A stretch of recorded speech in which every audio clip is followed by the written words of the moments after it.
Hello and welcome into the Sorare Data Show. I am Andrew Laird. You can find me as Lairdinho on Sorare. Joined today by Sean Newsham, psufans2, to answer whatever, I was going to say whatever question you ask, but it's really whatever we want to answer. I will give everyone else the warning that I gave Sean that my internet's been a little wonky, and I look out my window here, and there is a competitor to the fiber company that I use, and I'm curious if they're going to try to cut my cord so that I sign up with them. Knowing the company, I'm not going to out them, but knowing the company, I wouldn't put it past them. Anyway, Sean, what's up? No, not too much. Do you have Spectrum? No. What do you have? Right now, I use Frontier. I've never even heard of that. They are. Is that the only one that's an option for you, effectively? No. So there are now 3 options that I have, which like didn't exist until last year. They finally put fiber in. I signed up. Got internet like 10 times faster for like a tenth of the price of what I used to pay.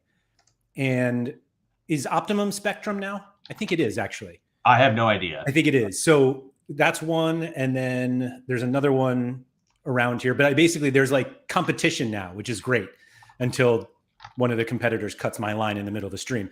But yeah, it's I'm not going to say like I've never had it better with fiber because that's such a stupid thing to say, but at least there's no longer a monopoly here that is just driving me nuts every single year. Yeah, so our monopoly is Spectrum, and it sucks ass. But we also have fiber, but like I'm too lazy to get it, and then it also like I don't have cable, and I use cable, and like I was just like whatever. But anyways, like people complain about their fiber being out all the time. My Spectrum is not out that frequently, so like mine rarely goes out. To be honest, yeah, I hate it though. I mean, don't get me wrong; it's expensive. It's way too expensive. It's like so expensive. But like, you know, when you work from home and you sit on your computer for like 10 hours a day, like you kind of need it to be good. Yeah, and I stream like most whatever I watch, I stream. Yeah, so it's like and you know, totally. Got kids with iPads and stuff. You gotta have internet. Anyway. Thank you to everybody for coming in. Bob Franklin, Major NFT, and Ricardo on the podium. Congratulations to you 3. Bob in at, was that 6 hours ago? Lionel said 82 minutes before and I'm 4th. Hoodwink said 41 minutes and I'm 5th. That's right. You gotta get in here. Skazmo, what's up? Sora Juju, Major NFT, 7 messages here and only 6 likes.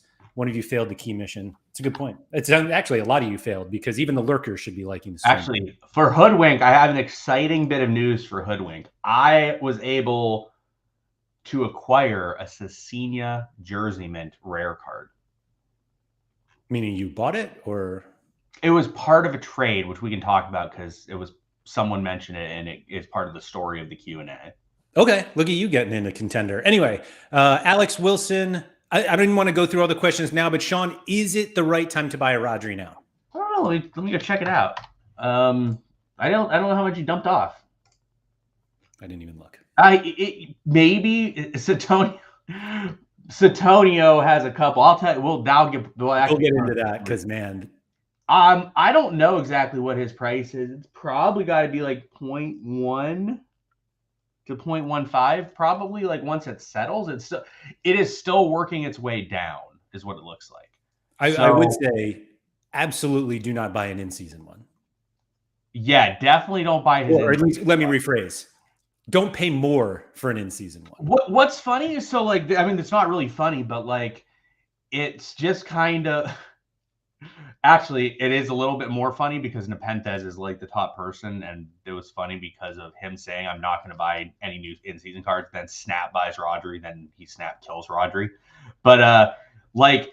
There is a lot of additional risk with in-season that doesn't exist, obviously, with Classic, that if your guy gets hurt for an extended period of time, you paid a lot. Classic card. Because, like, so or someone else played 0.645 ETH for a Rodri.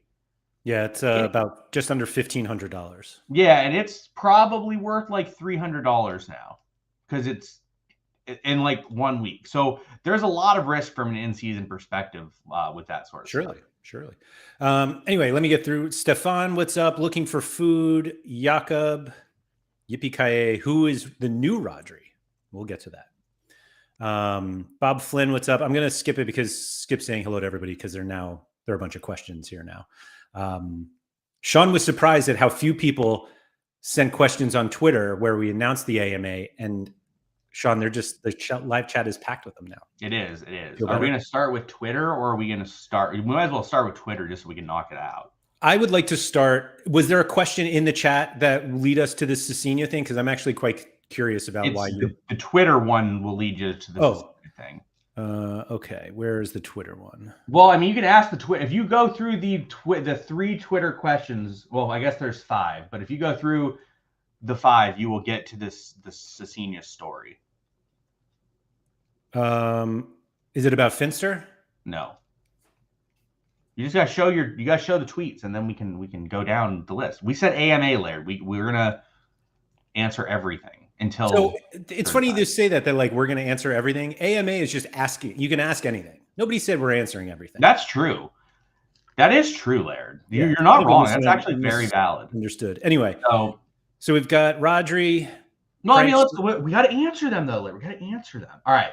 So Andy Black has asked, how many Rodri should I buy now? I think you need to wait a little bit longer for it to go down. And then I do not think it is a terrible idea to buy 1 or 2 Rodris at whatever level you deem worthy. What do you think? I'm not touching it. Yeah. I think if you had the issue is it's like, are you going to let the rare level? Like, let's say he's 0.15. Are you going to tie at 0.15 buying a Rodri who's not going to play all year? I don't know. But in theory, it should go up eventually. So, can you think of like a player like him coming back from a torn ACL and being as good? Yeah, he doesn't rely on his athleticism fully. I think he could be fine. But again, you got like it's at least you're definitely not getting anything out of him this year. Sure. I'm just like the injury optimism is always like baffling to me, like how optimistic people are about players like returning from major injuries. And like I'm maybe not 100% convinced, but I'm fairly convinced we've seen peak Rodri. It's definitely possible. I mean, it's definitely possible we've seen peak Rodri. I mean, by the time he's back, he's like 29. They definitely when he comes back, he's just not going to be like starting every game, at least at the beginning. So like you at least have like a year and a half of like maybe nothing to murkiness. So Yippee-ki-yay said Wirtz is better now after the injury. Wirtz is also a decade younger than Rodri. Yeah. And he's not better than Rodri in terms of like no. He's better than he was before the injury. Before his injury. Oh. Yeah. He's also but also he went from being a 17-year-old to what is he 20 now? Like most people get better from that age Well, and he came back and it was very like hit or miss whether he would even play in a lot of games for a while too. So it's definitely a bit concerning. Yeah, I mean there are a bunch of like Rodri questions in the chat, but like I don't know. Yeah. I would say that most Sorare managers shouldn't buy Rodri. Yes, I think that's valid. I think someone like me, maybe it makes sense. I think most people it doesn't make sense. Yep. So next question. So yeah, here comes the story time, Laird. So you don't watch any soccer, or let me rephrase, you watch very, very minimal soccer. Sean, I went to a football match this weekend. Yeah, I saw they were giving a bunch of people who are wearing Miami jerseys a NYC jersey. You did not put Larry in front of the right group of people. He could have walked away with like a free jersey. Because I saw Larry was rocking a Messi jersey. There were more Messi jerseys in that stadium than I've ever seen in my life. How many games do you think that you go to and you would not see more Messi jerseys than the home team? Now, none. Yeah. Like back in the day, like literally only Madrid, probably. Right. That's what I was thinking. Yeah. Like, so anyways. So here's the story time. So Ter Stegen died. He did not die. He got injured. And yeah, he got really badly injured. Immediately it was like he's done for the year. Like it was very clear he was done for the year. So I was watching the game and I'm like, oh, I want to go buy a Pena in-season rare card. And the in-season rare card was 0.028. And I just got sniped on the rare in-season Pena, which I was like, I'm going to get this. Perfect. Great. I'll have this card. Good. I got sniped by the time, and then I refreshed, and then I was like, now it's up a little. Anyways, then it just went flying within like minutes. The Pena card, the rare, and it was all the way up to like 0.15. It got to 0.135, I think it got to 0.15. So it got to 0.145. The next one was like 0.17. And I'm just like, yeah, that's not interesting. So of course I do what I naturally would do here, right? And I click over to super rares. And there was a super rare listed at 0.4. And I'm like, oh, that seems pretty good. Because like looking through stuff, Ter Stegen was like 1.5-ish, 1.3, 1.5. Courtois is more, but he's way better. And then like everyone else is like in the 0.5, 0.6 range. I'm like, I think this card's probably worth like 0.8, but it's listed at 0.39, which I was like, I don't think this is like the best price, but I also think this is a pretty favorable price. So there was also a classic season that was on sale for 0.25-ish, 0.24. Immediately, Cherney bought the 0.24 classic. I'm like, if this is getting bought immediately for 0.24, 0.4 has to be a really good price for the end season, right? So I'm like, all right, this was not in intentional purpose and not where I want my money to go right now because I just don't have the best use for it. But I'm like, if I buy it, I'm going to just try to flip it today for double the price, or like, because I think it could be worth anywhere from like 0.8 to 1 ETH. So I'm like, all right, cool. I'm going to buy this and I'm going to flip it today. So I buy it. Of course, I do the rounds. I'm like, Bellama, you want this? Pranksy, you want this? Bambi, you want this? So anyways, I messaged Pranksy. I'm like, yo, you want this? He's like, what happened? I'm like, Ter Stegen's dead. He's like, how bad? I'm like, likely the season. I'm like, do you want my Pena?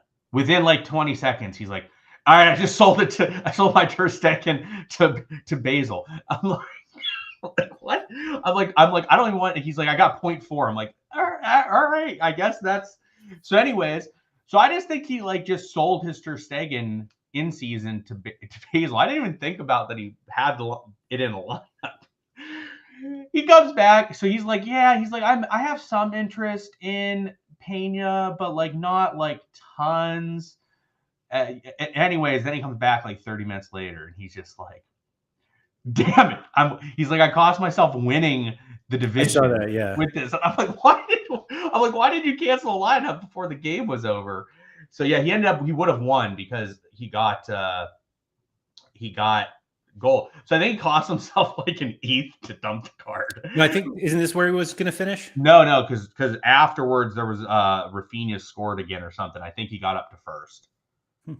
He posted like, look at the replies. I'm pretty sure he replied, and there's like another. Oh no, yesterday he posted this tweet on his own Twitter yesterday or something, and like he posted it again, and like Rafinha scored like after it or something. Yeah. So there, as you, I don't know. Anyways, oh yeah, so he would have got third. So anyways, it cost him like, he basically just got rid of the card for free. I'm just like, I didn't tell you to go sell that. I just wanted you to buy the Pena I got. So anyways, back to the story. So what do you think a reasonable price would be for Pena? Well, without looking. Well, I had already looked, and so but like, you thought 0.8 was reasonable. Yes. And then it sold for 0.44. So like, do you think that was like nobody was looking, or?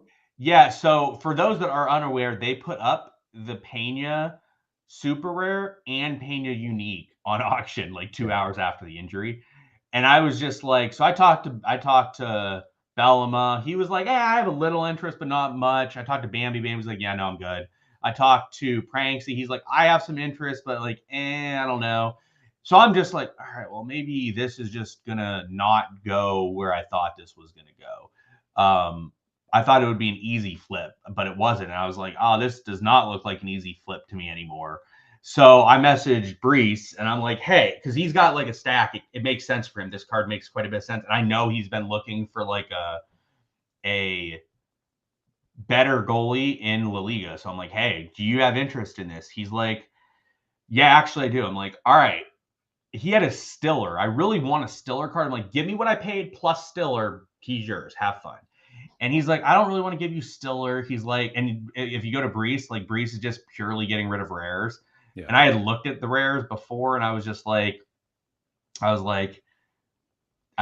I was willing to take rares from him anyways. He has like no rares. Like he's just getting rid of a lot of rares. He has like 10 champ. I was gonna say it says 157. I bet he had 500 at one point. Yeah, but he has like 10 in champ or whatever.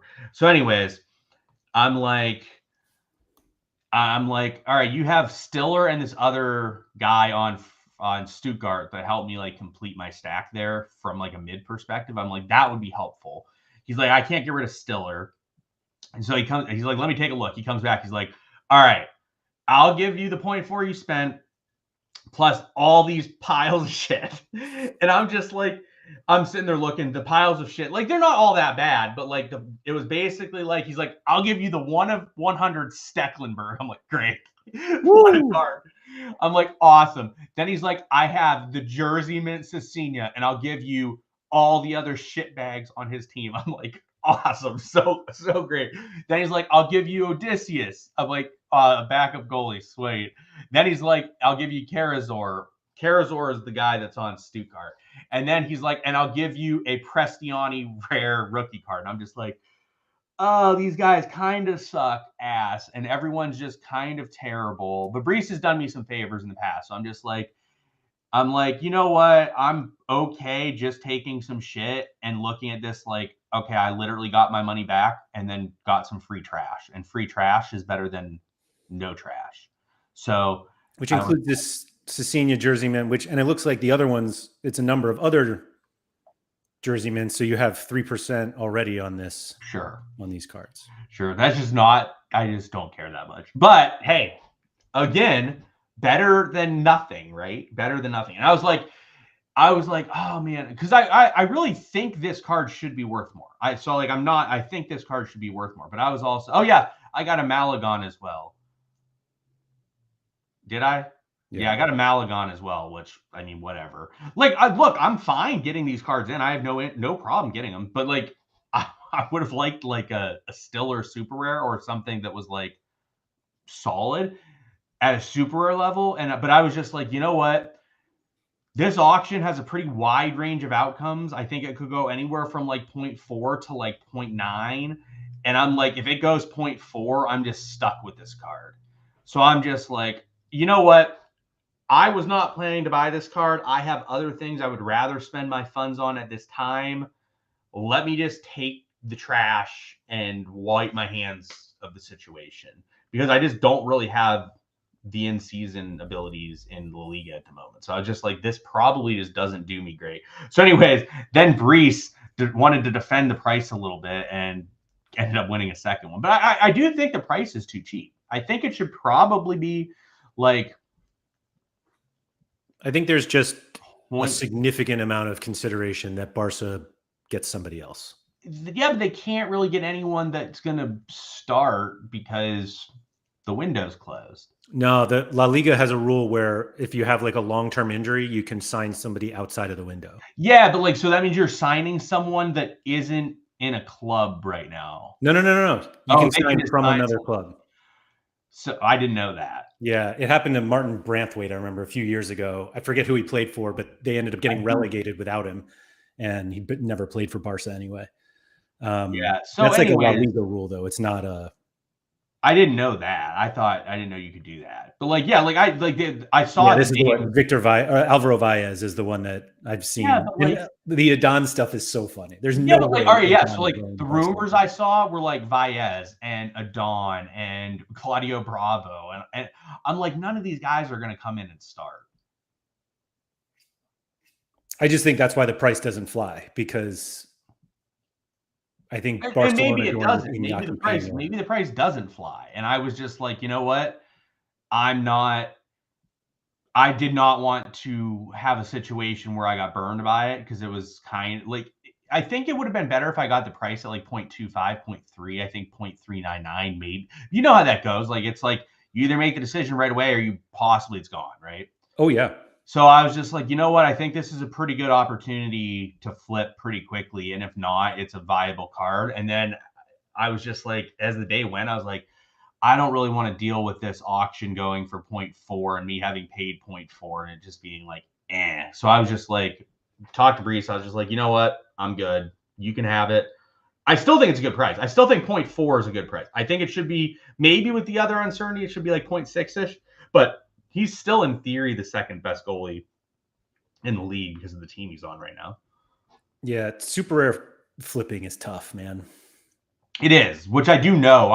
If it wasn't, especially in season, because it's an even smaller pool of people playing. No, but in season, it's very like you need it, especially with the league specific. Like if you don't have a card like this, it's really difficult because there are only so many in season goalies that you really want. Yeah, but the ability to play 2 classic instead of 1 on the super rare level makes it much easier to not have a new Pena. If that makes sense. Yes, it does, but it also, like, the people that are playing in season would much rather it be like their goalie that is in season and they can use their old school stuff. Sure. Yes, like I said, as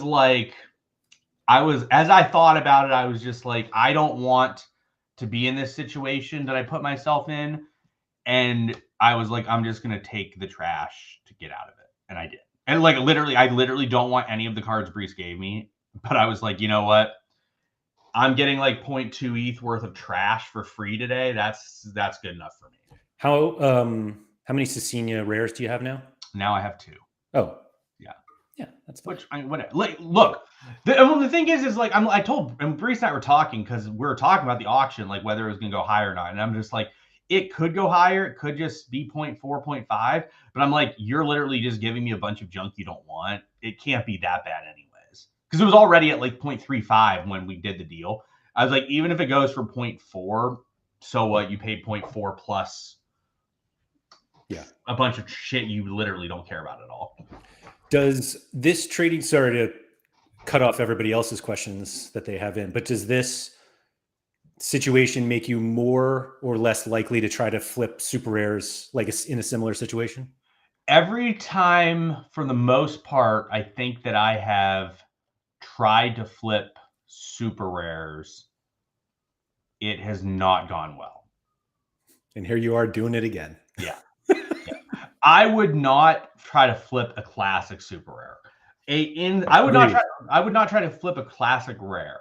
An in-season card, I would be okay flipping because I honestly think so much of the value with cards anymore is the in-season value. From what other people put on them, I don't think it's actually correct. But like, if you imagine, like, let's just pretend you get a full season of Pena at that price with Barca, with the midweek stuff, like with those specials they have, like that's a great card. Sure. For even one season, like you're more than going to pay that off in one season with the other stuff you probably have. Yep. Yeah, no, I agree with that. I agree. All right, let's see. The next couple on Twitter, although there are a few people in the chat who are saying they're not even on Twitter, so they didn't see it anyway. Mike of Pompeii. Yeah, that was surprising. I saw that. Thank you for letting me know how to pronounce that. Which Sorare content creator is the best Sorare manager? What are we considering as content? Yeah, there's a lot of like ways you could go about with that. Correct. You give me the definition you want to use. It's not really my question to decide on, but like we can see who's the most successful people, like who wins the most of who, like. Yeah, but like I think everybody has their pros and cons, or more. Some have more pros, more cons, but like it depends like what you consider a content creator. That's another good point. Can we agree that it's not Nellis? Does Nellis even create content for Sorare anymore? It's a good. Sure he does. He's in the commercials. It's not Nellis though. It's not Tony Watt. like, am I considered a content creator or no? Like, because I do one podcast a week with you. If the answer is yes, do you consider yourself the best? Yes, no question. Okay. And if it's not you, who is it? That's what I'm saying. Like, it does. Like, are we considering like people that pop on podcasts here and there? Because like Nanzo's done quite a few podcasts with you. Nanzo's. He hasn't done that many. But that's like, I mean, I guess I wouldn't consider Nanzo a content creator. Like, if I'm not really considering like guests, which like Andy Black, like, do you consider Andy Black a content creator? He does 1 week of I'm not saying it is Andy Black, but like, I think if there's like a regular schedule to somebody's content, then yes, they're a content creator. Like I would say, you are on every single week. Yeah. So like, who would you consider if you are including me? Would you say me? Probably. Yeah. Yeah. I'm good. Just like, people will give me shit for it, but like, yeah, I think it's me, of people that do content. I will say that it's a difficult question to answer, only because like I don't think that you would be the best Sorare manager to do like a road to glory. Yeah. Well, and it's a hard question because there's just a lot of different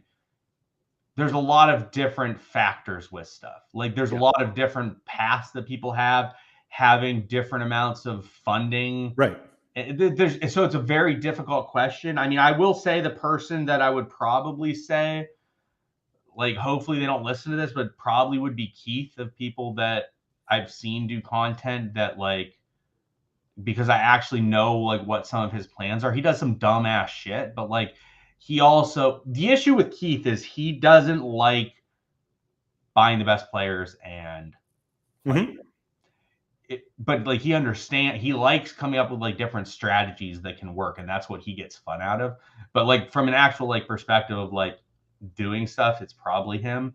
But everybody has different things they're good and they're good at. Like Net buys in season Arsenal cards and stack Arsenal's one. Is that make you the best? No, not necessarily. Could it? Yeah, sure. If we're counting it purely in an ROI perspective, then definitely possible. Yeah, I think because not everyone, like, Keith's in a weird spot, because I think he could just buy the best players if he wanted correct. to. And I think he finds that, I don't know if it's boring. But I think he likes boring. Yeah, he likes the work that goes into it. Correct. The one that I think is like, who gets the most out of what they work with is Harry. Yeah, very possible. Like, I think the way that Harry plays the game, and like the rewards that Harry has won using the cards that he has, and not to say he has like bad cards, but like he's found like multiple ways to have like tremendous success, not buying like just the best cards and jamming them in every week. No, I agree with that too. I think Harry makes a lot of sense. Like, I think and like, people are just going to say like, oh, you didn't pick X, Y, Z and other people. Like, look, there's just a lot of people that create content, and realistically, it comes down to like, to me, sort of defining like who the best would be, and you can't quantify it because you don't have this as an option. Who would do the most with the same exact situation? Right. Yeah. Like, and that is the most legit and fair answer. And I think that's the most reasonable. But like, also, like, again, you got to consider trading. Like, I don't trade. That's not something I have time for or interest in. Like, so maybe it's a trader. Maybe someone that trades is the best content creator. So lots of different options. I know what I'm doing and like what my plans are and what my thoughts are. And also, like, yeah, there's content creators in other languages that I don't speak, so I don't know anything about their content, and I've never really talked to them, and they could be the best. I just don't know. Yeah, Alex, QTN is like, I've seen enough people basically consider them the best like limited player on the platform. Alex, hopefully you know who I showed on the screen. Was QTN the one who like finished first in every limited competition at one point? It was like pre-divisions, but like somebody had won like U23 All-Star Challenger Champ America Asia, which, yeah, it's crazy. Yeah, but like, so yeah, if you're talking about manager in terms of like lots of stuff, it's hard to tell. If you're talking SO5 player, I'm very confident in myself. Like, obviously, I'm very confident in what I do. I think Keith does a lot of stuff. Like, Keith, this is the first time he's been excited in like months, is his little Batiste thing that he's doing right now. And he's like so excited about it and has been talking about it for like a week. And he's like super pumped about it and the plan. But like, he's like, yeah, listen to this. And then he tells me, I'm like, yeah, that's dumb as shit. But like for him, it's a lot of fun and it's more interesting than like getting high ROI. So it's just, I think the best way to quantify it would be if everybody had the exact same budget, gallery, stipulations, that's how you would determine it. But like, that's not how it is. So like, it's hard to tell who it would be. Yeah. Moving on. How's Finster doing? I don't know. I haven't talked to Finster. Shocking. I hope Finster is doing well. I like Finster. I actually like Finster. We had some drama at the end of the Euros in that group. Finster was never part of it. Finster, I like Finster. I had no issues with Finster. We had some people that were just a little delulu and don't really understand things, which was evident as it was going on, and they got pissed off at Sorare Maddie at the end of it because this was the one Maddie guy put it all together. What?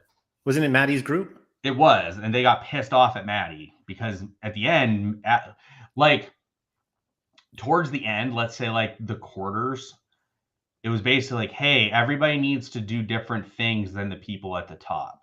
Well, then what happened is we ended up getting 5 jerseys and people were pissed because they didn't get a jersey. So like this one guy, I forget his name. I'm not going to look it up. If he listens, it was embarrassing how he handled it. It was pathetic. So he's like, guys, I was only 700 points behind you in the semifinals, and I did different things to try to do stuff. And then now I have no opportunity to win the jersey. And that was your face is pretty much what my face was. I was surprisingly pretty calm, except for like when he went off about it for the 4th time. And I'm like, you are dumb as shit. So if he's listening, I don't remember his name. Embarrassing. Hopefully never interact with you again in my life. But there was a few people that was just like, people didn't want to differentiate. They just didn't understand how the competition works. They just didn't understand how things worked. And I was like, I told people in the group, I told Maddie, I'm like, I don't care about the jersey. Someone else can have my jersey. Because like I was pretty much going to finish in the top 5 from like the semis on. Like there was like no way I wasn't going to finish in the top 5. I said, I'm like, I don't care about the jersey. I'm like, I'm trying to win because I just like to win. Like in order for us to win, we need people to buy in. And it was just like, it wasn't happening. Some people did, a lot of people did, a lot of people didn't. A lot of people got pissed off because what happened obviously is when we started to get people to buy in, it just didn't work. And we just like fizzled down the stretch. It just happened. Like we just didn't end up with the best lineups. And people weren't differentiating, and they were just running the exact same lineup as the people ahead of them. So we just kept sliding down. And then like we got to the semis, and it's like we're pretty bad shape. And then so like we play Rodri for Spain, and he puts out like 35 points and gets hurt. It's like, all right, nothing's gonna happen. So, anyways, we had some. Where did you guys finish? Like 6th. But like, so we had some people that were upset that just, but we had some people that just did not understand the competition. That's fair. And it was painful. I have 2 questions here. Do you want the football one or the not football one? Whatever. We'll do both. Who is the new Rodri in the Prem? Probably nobody. Yeah, there's like, it's not that there's like a new Rodri. Like it's just that the next best player is it. Yeah, which is, I mean, it just moves everybody. Really what it does is it takes away this extreme outlier and just makes everybody, like it improves everybody because like that extreme outlier doesn't exist anymore. If that makes sense. Because like you now don't have Rodri, which just makes like Bruno better. It makes KDB better, makes Cole Palmer better, makes just like everybody better. Like, so I would say the answer is nobody, but the biggest beneficiary is definitely going to be Kovacic for them, but I don't think he's like that. People are saying Tielemans. Tielemans has been really good to start the season. Yeah. That said, I have a lot of questions whether that is sustainable because we have a long track record of Tielemans not doing that. Like Thielman's like Kind best, of like vastly different. his best 3 scorers in the last like 2 years are in the last like 5 games. So like, is that No, he has 190 in his last couple of games, 93, 91, 96. I mean, he's got plenty of higher ones. I'm just saying, like, I don't think Thielman's is that great. Gravenberch has actually been really good. I see Rob just mentioned Gravenberch. Gravenberch has been really good to start the season. He's not at that level of like Roger or anything, but he's been really good to start the season. Like, really strong. Is that his best run ever? I mean, maybe since he was with Ajax. Yeah, I mean, it's pretty good. He's been really good. Investor Durat said Madison. Like, I don't know. It's probably like, and Odegaard got hurt. So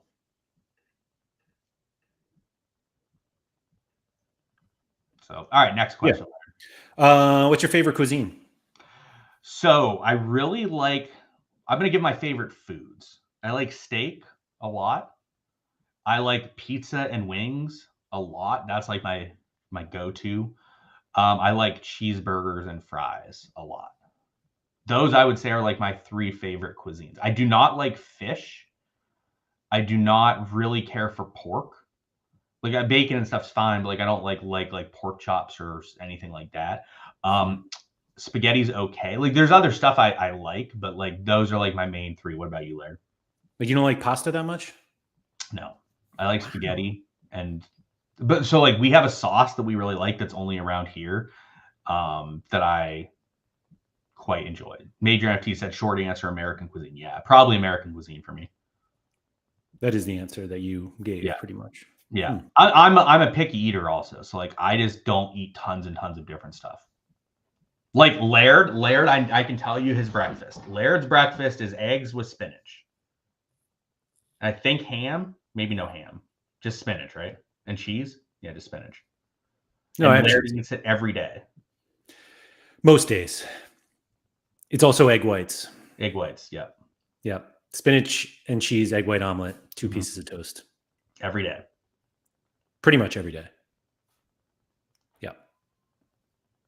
Let's start the day with protein, Sean. Yeah, no arguments. I think that'd be a great option. Scosmo said, should he trade in his super rares and go all in season while buying a Ter Stegen and Rodri Classic to park towards next season? No, I don't think so. I think for especially like someone like Scosmo's like on a roller coaster a lot of the time. Where like he'll get to the point where he's like, I'm not winning shit, I'm pissed off and annoyed, and then he's like, but he's sitting on a Ter Stegen and Rodri, and it's like, like that's part of the reason why you're not really having success right now. So where Josh asks for you, has no interest in what my answer is. What is your end goal with Sorare? So my end goal with Sorare was a possible early retirement plan. I got No. Don't you dare say that. It's true. No. That was the plan. The plan was not possible. That was the plan. Oh, yeah. I mean, that was the plan. Yeah, but the plan was that it was a possible early retirement goal if it worked well. My plan was to buy in for like 150 ETH, turn into like 1,000 when ETH's worth like 10K in ETH and be done. And just like, that's life. Call it a day. We're good to go. I'm going to sit on a beach. We'll see you guys later. Now the goal is just sort of try to recoup money as I go, eventually get to a point where I'm just kind of over it and sell off the gallery for profit because I've made back enough that it's at least somewhat profitable and make like a chunk of money. But I mean, I really enjoy the game is the main takeaway for me. Like, not playing Sorare would be unfortunate to my life. I would enjoy life probably less. Or I guess that's maybe not fair because that would just be a complete change in my life if I didn't have Sorare in it. You almost look like you were about to apologize for liking it. No, I wasn't. No, I really like Sorare. The game is great. Like, I love the gameplay. Like the game. Obviously, there's some aspects of it I don't like, but for the most part, I really enjoy Sorare. I really enjoy watching games with a level of interest that is created only because of Sorare. Love it. Do you have any plans for the Austrian special? No, none. I did buy stuff for the Dutch special, but kind of my thought process is these are the best cards anyways once MLS is gone, and getting them, I'm probably going to be able to pay it off. And I won Buscagli, so I was just like, all right, cool. I'm going to just buy the other couple pieces that I need to make it happen. I'm going to go back to this one since I was searching through the chat here. If you had to live somewhere outside of the US, where would you go? Good question. So I guess my issue is I've not lived or traveled enough internationally to have a good opinion. That, I guess, would be my answer off the top of my head, based on not knowing enough about the European countries, would be Amsterdam. And the reason for Amsterdam is not because of weed, but because it's very centrally located in Europe for me, where I would want to go to places. And it's also like you got Ajax right there. You have a lot of areas to go for games quickly. Like for me, I would want to live somewhere where I could go to a bunch of games quickly. And like I really enjoyed my 2 weeks I spent in England, which is the only time I've ever done. Yeah, Vitaly mentions this, that he can't imagine me living somewhere where English is not well spoken. I wouldn't want to live somewhere where English wasn't like a main language. That wouldn't be somewhere I would have interest in. So like I think for me it would probably be Amsterdam. I think it fits a lot of my goals with what I would want. Well, but like one of my plans when I get older, Laird, is, so me and my wife have an agreement. By agreement I mean like I agree to it. So I think it's fair. Like, I don't know if you and your wife have this sort of stuff, but like, I think it's fair that like you equally decide like where you guys live and do stuff, right? Sure. So like, I literally am conceding all of my life to right now living in shitholes that I don't want to live in at all. So when we get to the part of life where I don't have to work and I'm retired, I will pick where we go because I've sacrificed for the last 15, 20 years. So anyways, yeah, so like I think I would choose Amsterdam, but I've never been there. I do want to go there, but like someday when I'm retired, what I want to do later is I want to spend like 5 months a year like in Europe, in a European city, and like on a weekend just like travel to Paris, go to a PSG game, or travel to London, go to a Chelsea game, or travel to Lisbon, go to a sporting game. Like I want to do stuff like that. So like that's kind of my thoughts once I eventually get older. Yeah, no, I think that's reasonable. A couple people are adding some other English heavy cities. I'm not a significant European traveler, but I have found that enough people speak English that in at least where I visited, that it's fine. I think more so too, though, it would be like I wouldn't want to go to Spain. I probably wouldn't want to go to I wouldn't go to anywhere in Asia where they probably don't really speak English. Like I think that a lot of the European cities, especially in like that area, you'll probably be able to get away without speaking English a good amount of the time. Next one, do you manage to utilize the time you saved with the button, or do you end up just looking at the lineup builder for 40 minutes for the sake of nostalgia? Oh no. Once I hit that button, I am so excited. That button is amazing. I am like, best thing ever created by Sorare data. Like, it sounds really absurd to say this, but it was legitimately life-changing for me. Oh, it's improved my Sorare feelings by like 10 times. It is so important to me. Like I literally used to build my lineups and get towards the end and just want to die because I had to go spend an hour on Sorare inputting the lineups. I'm not even kidding. I would get to the end and I was just so depressed. I'm like, oh my God, this is so miserable. Now I hit the button, I'm done. I'm like, and then I go change stuff on the Friday morning or Tuesday morning, and I'm just like, this is unbelievable. Like last week, I think I was really busy on Thursday. And I didn't get to the lineups till like 5, 6 p.m. And I finished them at like 9:30. I'm like, if I didn't have the button, I would have to be on my computer till 11 doing this stuff. And I was like, this is just so nice. But anyways, no, I've used that hour and a half to spend with the wife and kid or watching TV. Game changer. It really is. It really is. It really is. I like this question from Tyler here. Will Bayern just dominate going forward? 75% of D1 rare teams have 3+ Bayern players. I'm assuming that means for the Bundesliga competition. Maybe. I don't know. Like, I won Division 2 super rare, and I have 0 Bayern players in my lineup. It's because they're all in D1, Sean. No, I would have won D1. I would have won everything. My lineup's so good. I mean, arguably in D1, maybe the players felt a little extra pressure and they wouldn't score. Yeah, I do. Yeah, I hate the divisions, but anyways, that's a different discussion. But I think you're gonna have weeks. Like, they look really good. They look a lot better this year right now. So I mean, they look quite good. Pichara said more dopamine hitting the button than opening a reward button. I told Vitaly when the button was coming in, I would probably be happy to pay $200 a month for the button. I'm glad I don't have to, but I would. Actually, what got me was not submitting them for the first time, but like making a change and like sending a new draft and like overwriting. And I was like, man, this is going to take so much longer. Yeah. And it's still just like everything is just as fast. Yeah. Like the Friday adjustments they're just easy. I do have some concerns waiting to the last minute. There's going to be an issue. There was the 1 week, I think it was like the first week it was there. There was like some issues on Friday morning where it was a little sketchy. But other than that, it's been pretty good. I pretty much have it in my brain that like if I get to within the last half an hour and I have a couple changes, I'll just do it on Sorare. Yeah. Agreed. So much stress and time has been taken away by the button. Yeah. Yes. This is true. Jasper, says, what career have you spent the majority of your life in? Well, for me, I just told my whole story on Sorare Homies. If anybody wants to go listen to that, so I'll let Sean answer this. Is it the same for both of us? Has most of our life been in daily fantasy? I bet mine is split almost down the middle. Where was your first half? I spent like the first 9 years of my post-college days working in finance.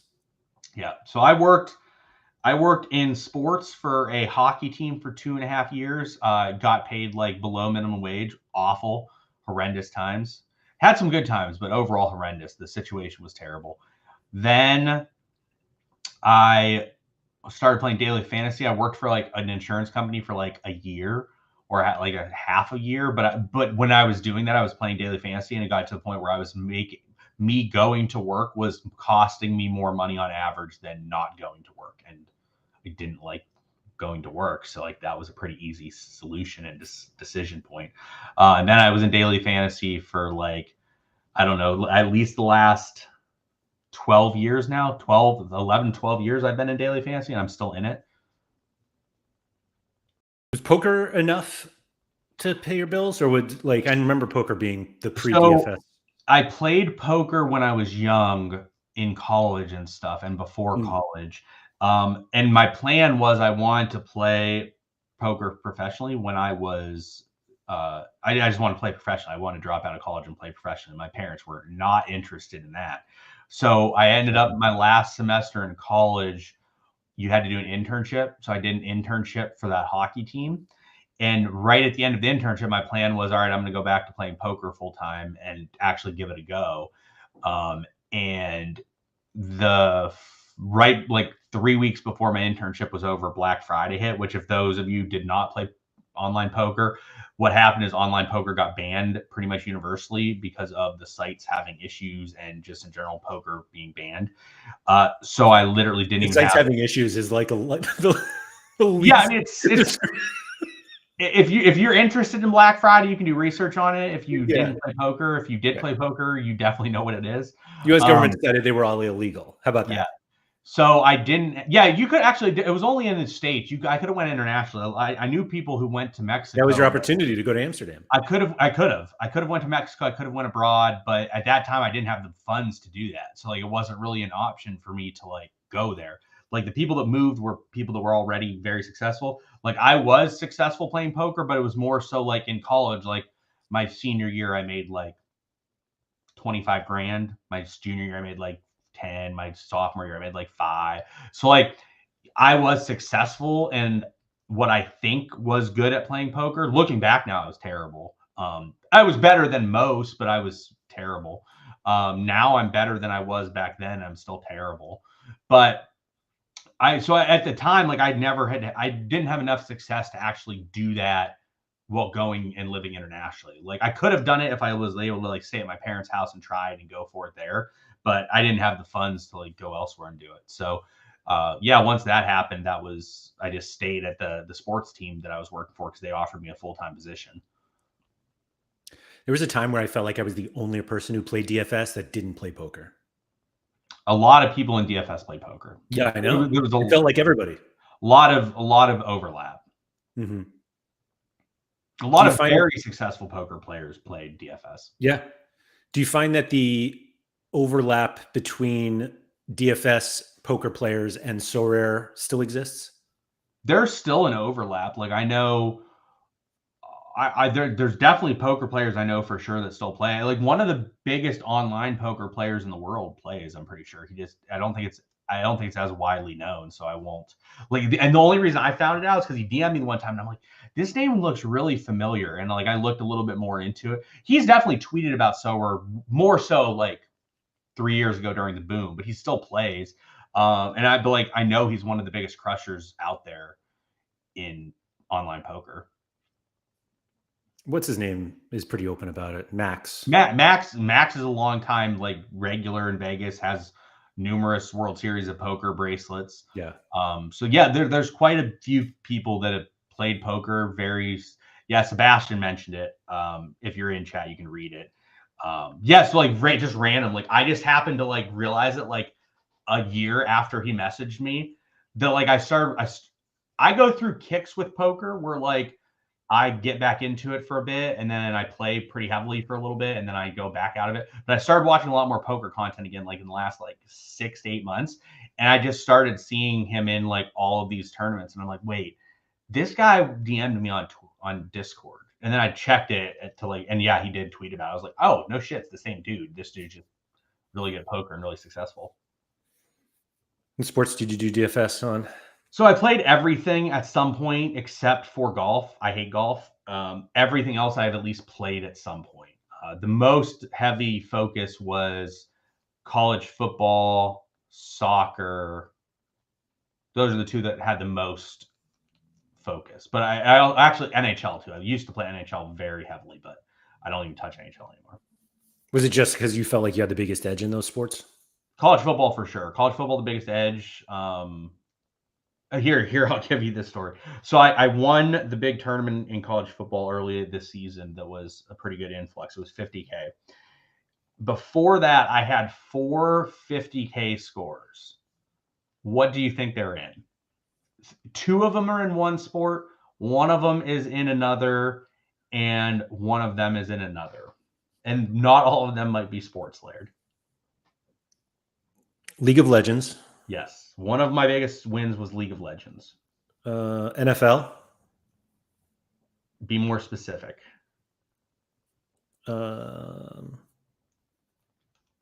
Like a Super Bowl showdown. No. No. Pro Bowl? No. Oh no, preseason. Yeah. Preseason. 2 of my biggest scores were preseason. So preseason, League of Legends, and another football. CFL. Nope. Or whatever. XFL, whatever the those were my 5 biggest scores till I won the $50K in college football earlier this year. Like, there's no way I knew it wasn't soccer because like they don't get that high. No, I mean I probably have, I don't think I probably won like 10 or 20K in soccer. I was gonna say I bet there are only 4 people who have won $50K in soccer. Yeah, there's probably not that many contests. You probably pretty much have to win the final. I don't think of anything. King of the pitch. I think back in the day, stuff used to be like a $50K like GPP, but yeah, there's not many. No. 50 for no way. Yeah, like back in the day, sure. Is Yamal at 0.5 considered good value? I assume that's a rare best player. You think it's the best card on the platform right now? Yeah, I think so. I think Yamal is probably the best card on the platform right now with what he's shown. I don't think I would pay 0.5 for a rare, but it's probably fine. I wouldn't fault anyone for paying 0.5 for a rare. That's a classic also, by the way. Yeah. But I think he's the best card. People are paying way more for new Yamals. Yeah, I think he's clearly the best card on the platform. I don't think it's super close right now. We've seen this move, though. We've seen this move around. But I think right now, like, he's 17. And he's the best player right now. Tyler said Wirtz is getting up there, and I don't think it's even remotely close. No, I don't even think Wirtz is in like the top 15. Yeah. He's a good card. I'm not saying he's not a good card, but like he's not up there. There's other cards I think you would just rather have.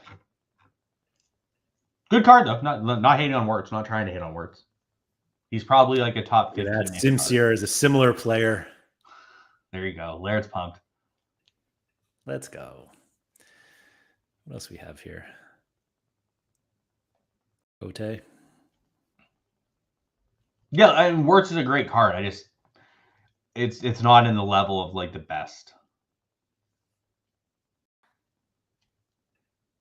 Vita said, my worry with 17-year-old Barca players is that they have to play them 65 games a season until they get. Yeah. I don't know how the new Champs League is going to go with rotation and stuff. It seems like teams are rotating quite a bit more. That's right, Marvin.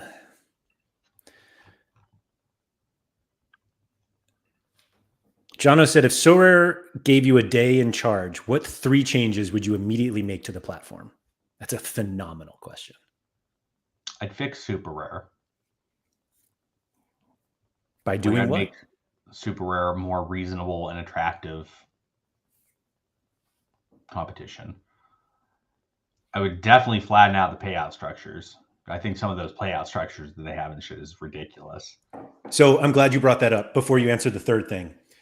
Sorare FP did a stream. It was with K-Lamp, who I always read as Clamp, Bob Flynn, and John Scoutunas from Sorare. He was on last week talking about NBA, but it came up because they were like, why don't we have flatter payout structures? And he was like, I love top heavy structures. He's like, somebody playing and being able to see like that they can win $20,000. Like that's what we want. And I was sitting there like, damn it. I would not have John make the decisions on anyway, that's not it, my man. That is not it. That is a very prototypical, like, you do not understand your game. So as nicely as I can put that. I think it's one of those things. And I remember when it came up when I talked to Kate Schrumpf, who is no longer at Sorare.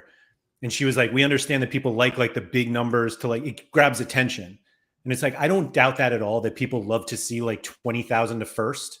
I think the problem is that people like to see 20,000 to first and then 15 to second, 10 to like, they don't want to see 20,000 to first and 1,000 to second. Yeah. And so people like, everybody likes top heavy. Everybody likes big payouts at the top. They don't like top heavy payouts. All right. So it brings them in. And then they look at the rest of the payout. Oh, that's horrific, and buy it. And then done. It's not that people are drawn to top heavy payouts; they're drawn to big first place prizes. That doesn't mean second place is terrible, though. Correct. And all the ones behind that. Yeah, Vitaly said what they want, what they need is sometimes different thing. That's also true. Like it's just so detrimental when you're giving 95% to first. Sometimes it's 100. Yeah, it's just very detrimental. It just doesn't. Sorry. So you had fixed super rare, flatter payout structures. What's the third thing you would change? So we'll call it fixed payout structures. Sure.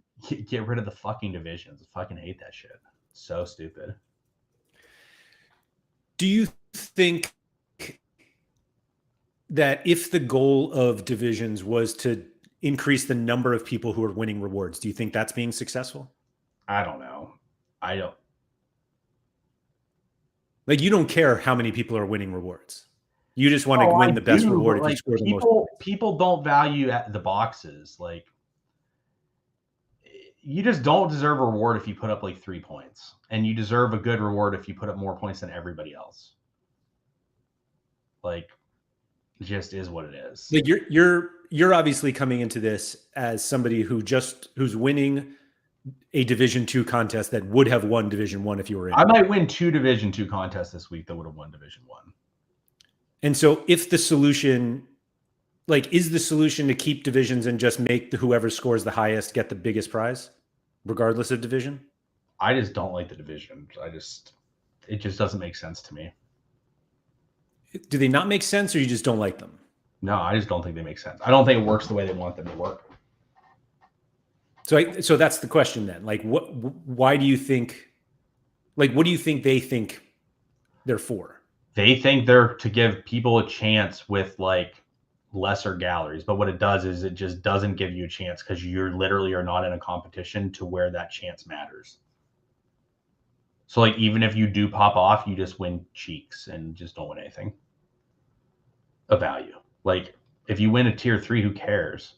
I mean, I know some care. I'm not trying to. A lot of people care. 3, but like if you put up 500 points and you win a tier 3, and the person in Division 1 gets 50 times that value of reward for putting up 20 points less than you, like that sucks. I just don't think it does. I don't think it accomplishes the goals that it should accomplish or that it's wanted to accomplish. How about here's a different part of that question. If you could do 3 things differently or at different times than Sorare, what would you do? And you know what's funny? The top 2 that I think are no-brainers to me, I don't blame them for doing them. And I think them doing them made sense. But like obviously retroactively, if you could just not do them, it would be way better, I think. I assume limiteds are one of the answers. Yeah, I would not do limiteds, but again, I think that them doing limiteds made a lot of sense when they did it. They just couldn't keep up the traction. They did limiteds because limiteds were needed at the time for the amount of users they had, but it needed to continue to grow at that rate for limiteds to work, and it didn't. And once it didn't, it just plummeted off a cliff. And is the other one MLB and NBA? The other one is MLB and NBA. I would just not have done them. I would have got soccer right and just been focused on soccer as the product. But again, the only way to be just that massive, massive company they were trying to be was by going more global, was by doing more sports. So like both of those were calculated risks that just didn't work out, that I think were fine. The third one is I would have dumped Threshold a lot longer ago. But not only that, like I just would have like, they needed to fix the rewards and the prize pools like a long ass time ago. And like, you should have just like wanted to win, not wanting to hit a threshold. And that should have just happened like 3 years ago. I think the issue with kind of what you brought up is that like, I think that they would have preferred NBA and MLB like even earlier. Like the problem is that like they got those deals and the global economy tanked, and it's like they had no control over that. No, and that's why I said like I don't blame them. I'm just saying like I wish they wouldn't have done it, because what happened is a lot of people, they didn't get new people on the platform, or they didn't get a lot of them. What happened is a lot of people that were on the platform just reinvested their football and soccer money to baseball and basketball, and it just tanked and just didn't really work that well. What tanked? NBA and MLB just didn't really work.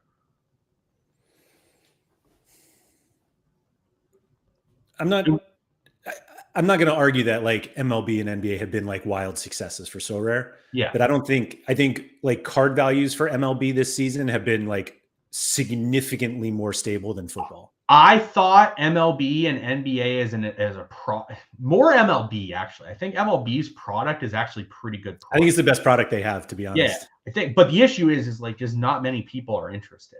Like how many we have a couple hundred people watching this right now. Very few of them, I imagine, play MLB. I assume so. Yeah. Yeah, it's just not that interesting to people that are on the platform, and just didn't get a lot of people outside the platform to come in. Yeah, it's like a tough fantasy baseball is just such a tough one to break into. Well, I just think baseball just isn't like we talked about. The fan base of baseball is 70-year-old white males. That's not the best prototype for cryptocurrency.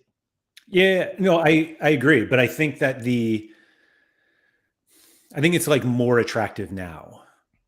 than at the beginning. Is weird. Like I think because they're selling Sorare as a whole less as like a crypto project and NFTs. Like I think the game is more attractive now for people who like have no the baseball desire product right now is you can verify this. I used to think people were ridiculous to put money into baseball. Like I thought it was ridiculous people investing in baseball. This past year at the beginning of the year, I remember Surface was talking. I'm like, I think it makes a lot of sense to invest money into baseball right now. I think there's a lot of merit to investing into baseball for this season, and if you're having fun, for sure, go after it because I think there's some money to be made in baseball. Yeah, I think Sorare MLB is too small for how good it is. Yeah, and I'm not going to pretend to know like how to get more people to play, but like I think it's a really, really good game. Like I think they nailed it. NBA, I don't think is as good. I think it is a good game, and apparently they have some new daily game coming this year that is going to be different, and you can win prizes. Yeah. But I don't know. I think there's going to be like an announcement either this week or next week. That was another one on the Sorare FP thing. We're going to like NBA news is coming either this week or I assume next week, which is also when we're supposed to get a Sorare coins update. So we're getting an update on that. We're supposed to get an update before the end of September. Interesting, I guess. I mean, I have like 1 million, so I guess that's interesting. I've never understood why they don't have the ability to purchase like tickets. Like that always seemed to be the most logical path to me. Like buy 2 tickets to a game of your choice. Yeah, guys, I'm not saying that nobody came for baseball or basketball. Yeah. Not many came for it. I think if you bought baseball at the beginning, I think you were delusional as shit. Was my opinion, and I said that. If you bought baseball this year, I think that was a really smart investment. I thought it made a lot of sense. Yeah, I mean, I kind of think that's here we go. I fund football by winning MLB. Yeah, but Bob Flynn also took a bath on MLB because he was one of the guys that came in at the beginning. But now Bob Flynn's in a position where Bob Flynn can make what he wants to make. I actually think football is in the position that MLB is in. Like it's sort of moved there. I think the football product's actually in a really good position. Like I think it makes a lot of sense with how stuff goes. It's so much easier to understand. Soccer? Just all of it. Like the in-season and classic, it's like you can finally put an actual value in what you're winning. Correct. So I think that there's a lot of merit right now with I think every product they have right now with the way that they've moved stuff makes a lot of sense to invest currently in them. It's sort of like my thoughts. What was the Sorare Deco had another one. Do you think Sorare will finally leave the gameplay as it is for an extended period of time now? It feels like, and Guy said this when I talked to him and Tolga 2 weeks ago, that they are significantly more comfortable with how sustainable the company is right now. Yeah. And that obviously makes us more comfortable putting money into the platform. And just the fact that we can see a very clear path to like making your money back from buying these cards, that I don't think they're going to change it that much, because it seems like they have figured out like the right formula here. No, the only thing that I don't think they make any changes with scoring, any changes with the in-season versus classic. I think the balance with the amount of in-season cards versus the amount of classics that can be used is pretty good. I was obviously I think 3 at the unique level might still be too high, but like they shouldn't really care that much about that, I don't think. I think that 3 at the super level, the more that we've played, I think 3 at super level is fine. I think you can get there if you want to fresh, or I think you can get there by winning cards at a reasonable rate if you play well and you have decent cards and you win stuff. I think it makes a lot of sense. I think the platform right now makes a boatload of sense, which is something I've been saying for a bit. My only thing is I think divisions suck, and I think they could get it. I think if they wanted to, they could get rid of divisions tomorrow and it would be like whatever, right? Like that's not like a game-breaking change, in my opinion, to the platform. Like they could just dump divisions, give everyone 3 lineups, and call it a day. Bob said divisions don't accomplish the goal for top-end players, which I think is right, but they do for the other 95% who grind. Yeah, don't agree, but that is what it is. I hear very few positives. Like honestly though, how much of your divisional hatred is because of this top scorer doesn't get the best prize? So my biggest hatred for divisions is someone that has a smaller gallery puts up a top score in like division 3 or 4. That's most of my hatred for divisions.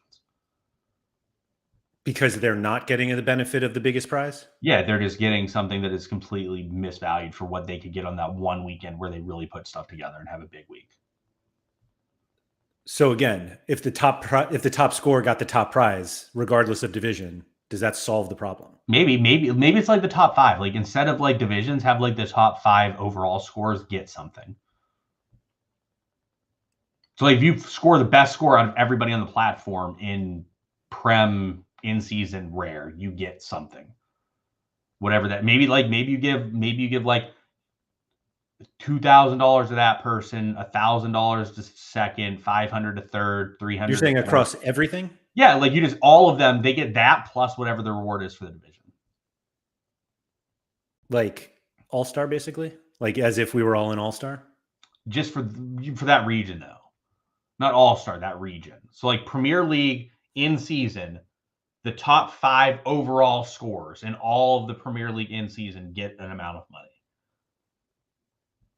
Or like if you're in Classic, like the top 5 overall scores in Classic, no matter what division you are in, get this. And then based on your divisional ranks, you get the other stuff. Like that could take care of the problem to me. I don't see the point of divisions. I don't get it. Don't see anyone talk positively about them.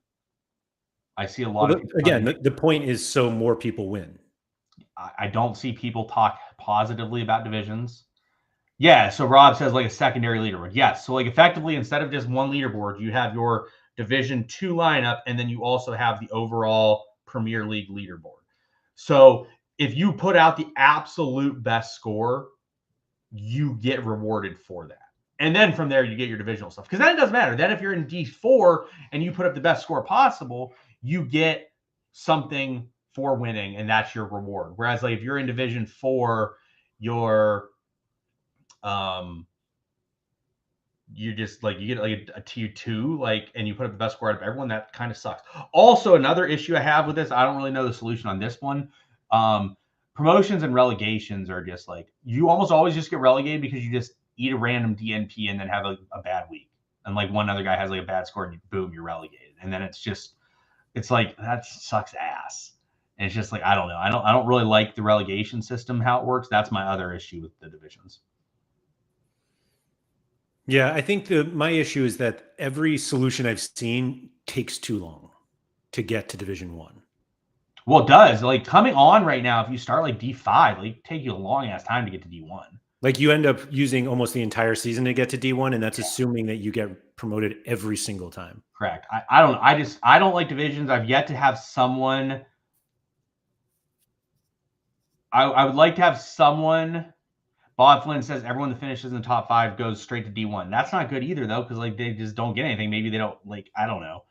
Like you're not going straight to D1 isn't really a reward of like getting an actual card that is valuable of going to D1, or like getting actual ETH that is valuable to going up. Congratulations on you getting blasted by everybody else next game week.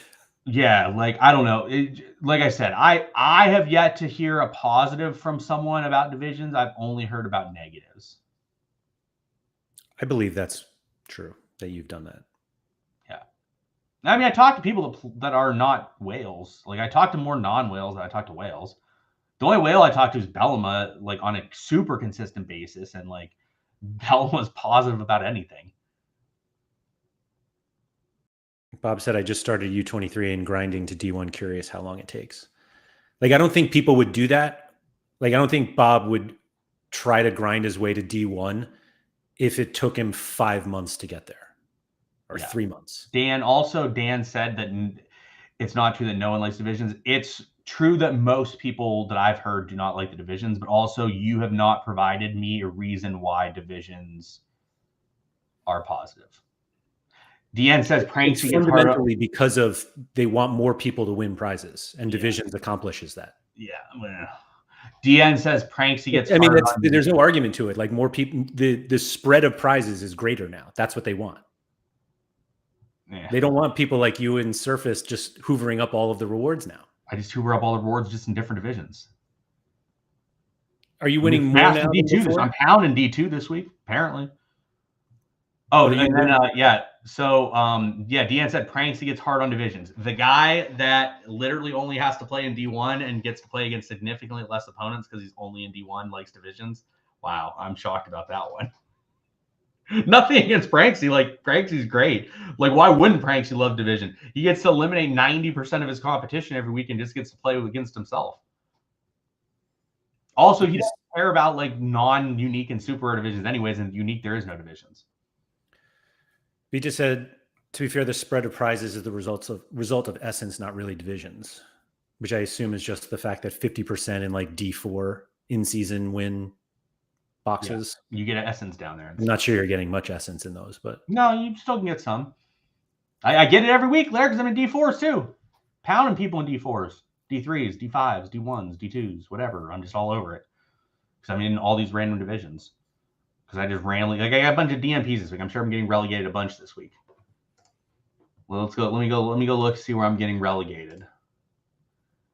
Well, I'm probably getting relegated because Pote was out.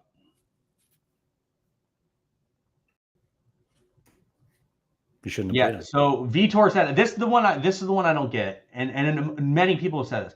With divisions, you can slowly grind your way up and build your gallery as you go. Without them, you can't improve your gallery from prizes. I don't think you improve your gallery from prizes winning T4s in Division 4 anyways. That's not like an improvement of your gallery to me. That's just like... I think it's the top prizes in the lower divisions are better than what you'd get in a global leaderboard. Yeah. So that's the point. You end up with something better than what you would have otherwise. You probably end up with nothing. You could argue then, like, so like your perspective of like, I mean, I guess they couldn't really have done this per se, but like part of the issue with like divisions is, or not, like you could just argue that like people getting 3 lineups instead of 1 is also makes it so the whales get more. I mean, it's always been the case that if you have more cards, you're going to have more lineups. Yeah, no, I know. But I'm saying, like, you could argue, like, that's another thing that it's like, all right, if you didn't have divisions and you limited the lineups to, like, 1, but then you, like, people get to use a lot less cards. So, like, I don't know. Again, like, I'm glad some people like divisions. So, seems like there are a few that like divisions. I've yet to see something that I think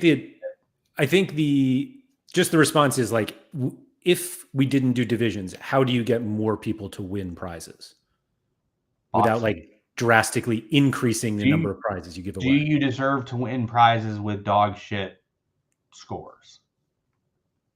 Do you deserve to win shittier prizes with elite scores? Yeah, I was gonna say that. But it works like all the ways. Like, I don't know. It just doesn't work to me. It doesn't make sense. But hey, some people seem to like it. That's good. Like, I'm fine. I'm happy with where Sorare is right now. So like, if that's my biggest issue is the divisions and me thinking the division sucks, and that's my biggest issue, that's fine. I'm happy with that being my biggest issue. Let's solve the biggest problem here last. Vitor said, how do I win $15 market credit making 250 points if I don't have divisions? Should you win $15 for putting up 250 points? I don't think so. That's a good result. I'd rather see someone else get $15 market credit who put up 350 points than someone get it for putting up 250. So when you take over Sorare for a day, You said you were going to fix super rare. Sorare Josh here says, do you think threshold is the only way super rares and uniques become worthwhile again, even if it has a 3 or 4 in-season requirement? No, I think that there's ways to make super rare and unique better. And those, the thing we've talked about is like the more money you give to them, the more you recoup by people wanting to buy those cards. Part of the issue with Champ is they have made it so nobody except for like 10 people want to play champion level unique, because they are literally playing 3 people and it's 90% to first, and there are 2 or 3 guys that have all the best cards. So you are literally trying to win like 3rd place once a season. If you pay top 6, and it's like, that's how I got into unique. I got into unique because it was like, I can get there and finish 6th to 8th 4 or 5 times a year, and I will randomly have a really good opportunity to win. And if I can pull it off that one time, like it's going to be great. But in the meanwhile, I can scrape back my winnings like a little bit here, a little bit there over the course of the year, and I'm not super devastated. The way they've made it, it's like, oh, you don't win, you lose. You just eat shit. So it's, and you're like, all right, I'm going up against Pranksy's 5 best cards, period, that you can have, and I'm running out like a Brentford stack, and it's like, okay, like Brentford could pop off, and I'm still not even going to podium and get anything, and that's going to happen like 3 to 4 times a year. It's just not a good thing. So like spreading out, making it more flat would help, and then you just have to give a little bit more money to those. But like you hope that by giving more money and more funds, you recoup the investments. But what they've done instead is like they're giving out what money they are giving to only first, which has therefore deterred everybody from playing that region and that level, meaning their prices go down in the auctions. So like I think they would actually get quite a bit more out of the auctions if they actually had people that wanted to play them, but not a lot of people want to play them. Would you be more willing to buy uniques if you could play not against Pranksy? It doesn't matter per se. It's more so just like, can I get rewards? If you are only paying the top 3 and you are paying 95% to first, my chances of getting first are like 0.1%. Like I'm going to get it once every like 3 years. It's hard to invest the amount that you need to invest to win once every 3 years. And that like pays off like 25% of what you invested. It just doesn't work. Whereas if you're paying top 6 or 7, all right, maybe I can get top 6 or 7 5 times a year with the possibility that I have a random week that miracles for me and I really pop off. So it's just like that. It's just like you really need to flatten it out so that more people have the ability to be like, oh, I can actually possibly get returns at a reasonable rate. But what if instead of flattened payouts, you just reduce the number of people you were competing against? It doesn't matter if the people are just Pranksy with the best cards. Like it doesn't matter as much. What if you didn't have to play against Pranksy or Nanzo or Bellama? Then no one plays it right now. Like that's it. Those are like the only people. Like if you go to like Bundesliga, like I'm gonna go to the in season for this weekend and see how many people played. It's probably like 6, because just nobody's buying the cards because they're like there's just no incentive to do it. So like people that are playing classic are like because they can't get out of it, so like they're just stuck there. So Premier League in season unique level were 12 entries. 3 were Pranksy. 3 were MTF, BWI, 3 were Bellama. 12 entries, 9 of them were those 3 guys. And then JR Duke, Who Are Ya, and Bambi had 1 each. And Bambi just made a Tottenham stack, an in-season Tottenham stack, and he won. So Bambi won. But like it's just the same dudes. So like, all right, listen to those. So there were 6 different people that played Premier League in season D1. Bambi, Bellama, MTF, Duke, Who Are Ya, Pranksy. All right, we're gonna go to La Liga. La Liga D1, 6 entries. Pranksy with 2, Bellama, Duke, Bambi, and Cherney with 1 each. So that is 7 people that are playing at La Liga level. All right, now let's go check the Bundesliga D1. Bambi must have cleaned up this week. Bundesliga in season, Laird, 4 people played. 4. Bellama, MTF, Pranksy, and Duke. That is it. So between the 3 individual regions, there are 7 people making a lineup, period, in season.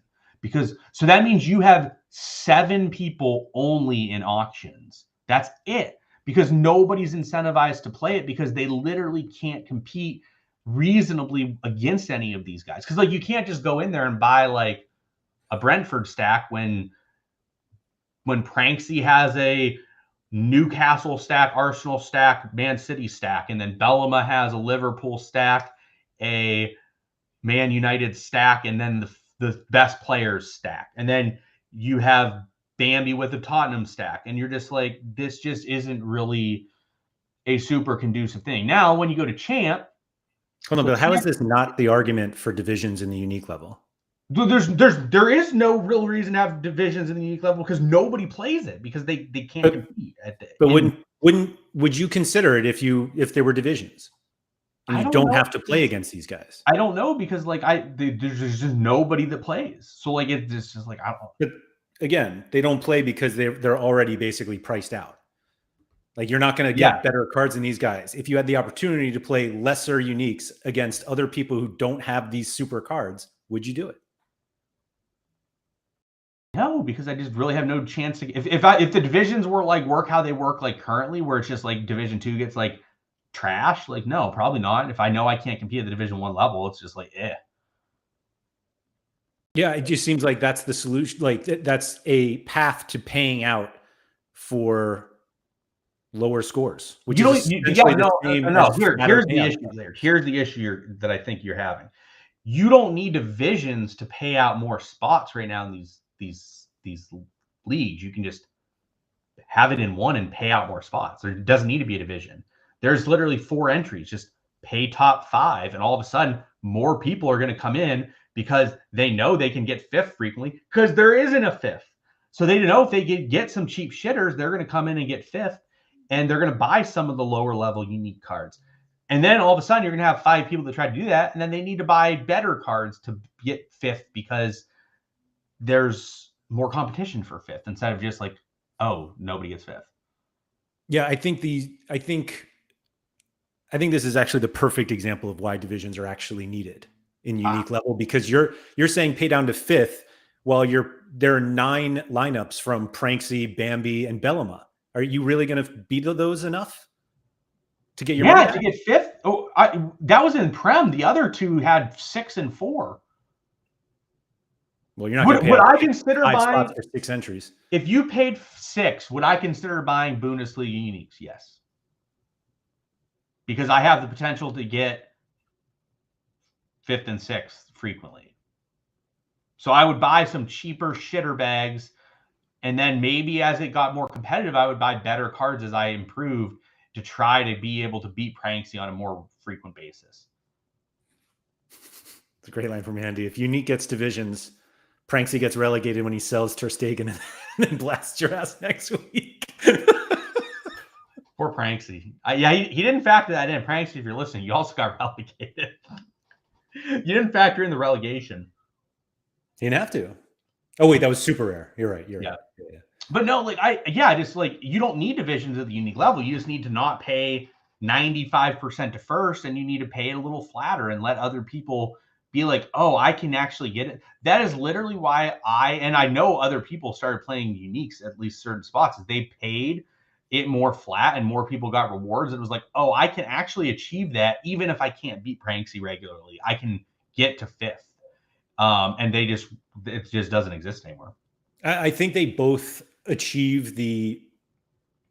Actually, I will disagree with this. I do not think that they actually achieve the point of allowing more people to win prizes at the unique level. It just gives the 3 guys that we talked about, Pranksy, Bambi, Bellama, we'll throw in JR Duke and MTF, BWY. It gives them more opportunities to win. I don't think it gives them less because they're literally already winning them. They're already winning all the stuff. Right. And so paying out, like they're finishing 1st through 9th. And so you paid a 5th, they're still just winning it. But that's because no one else exists right now. If other people existed, they wouldn't do that every week. If you had an opportunity, I don't know why everybody keeps bringing up this Brentford stack idea. The idea is like the Brentford stack in a division that does not have to compete against those guys that we're talking about allows new people to win. No, if you're in second division, you're just going to be in second division all the time, and then it pops off in second division. That's not really incentivizing. But you're probably winning more for finishing second or first in Division 2 than you are fifth and sixth in Division 1. The point is if I actually have that week where it pops off and I would have won, and then I'm in Division 2 and get 10% of what I would have won, that's not fun. Sure. I think that's also the really unlikely outcome, though. No, that's not at the unique true. level. That's not necessarily true. Sometimes random shit pops off. Sure. Sometimes it does, but usually does not. Yeah, but like now nobody plays at all. They're just not interested because they're just no interest. Like there's a reason there's 7 people that are playing. That's it. Nobody, but that means like nobody else, like Lamine Yamal auction comes up, nobody's interested except for those 7 people. Not a soul cares except for those 7 people, which doesn't seem great to me. So it does seem to go back that you prefer the top heavy structure when you like the top heavy reward when your lineup goes off than being able to. No, I literally never like the top heavy. Literally never want top heavy structure no matter how good my lineup is. Don't give a shit if my lineup puts up 8 million points. I don't want top heavy to be like, I do not want 95% to first no matter how good my lineup is. Even if you win it. Don't care. Yeah, don't care. I've said that before. I've won something where I told you I won the 50K in college football and it was a 33% to first. I'm like, this is stupid as shit. It should be 20. Doesn't matter that I win it. Like, I just don't think it should be that. It should not be 90% to first, even if I win it. Does not matter to me at all. Like, if I win, it's like, all right, I won it, cool, but like, it shouldn't be that. What did they pay? 2 or 3 in unique places? I don't even remember. I don't think it's 3. Well, every region's different, so I'm not sure what the individual leagues play. But like, sense. I know the one thing was like $10,000 to first and a T0 versus that was I think that was a special. Yeah, but like, man, that looked so bad. Fuck. That looked really bad. Yeah. So like it should never be super top heavy. It's not good for anybody if it's super top heavy.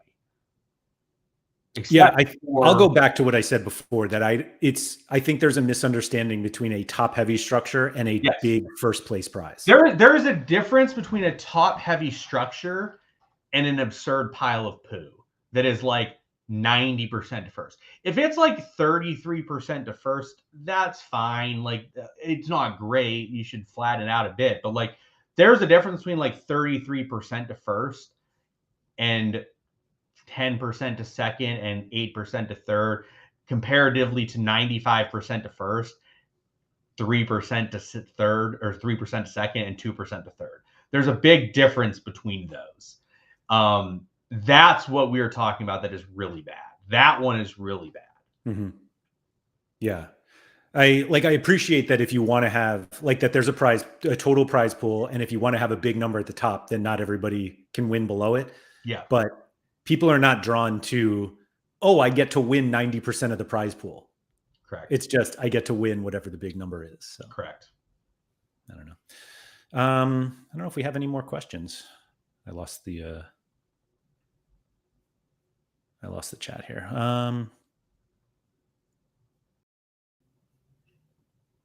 Andy had one. I want to answer this question real quick for this. Sure. Tyler said that D1 payouts for percent of lineups is amazing. Not sure if that's suitable for other divisions, but maybe they could cut from there since being 30th in Bundesliga D1 is winning $100 is a lot. The issue isn't that the percent of lineups that are being paid in the unique division is good. Obviously, if it pays top 3 and there's only 4 people, that's fantastic.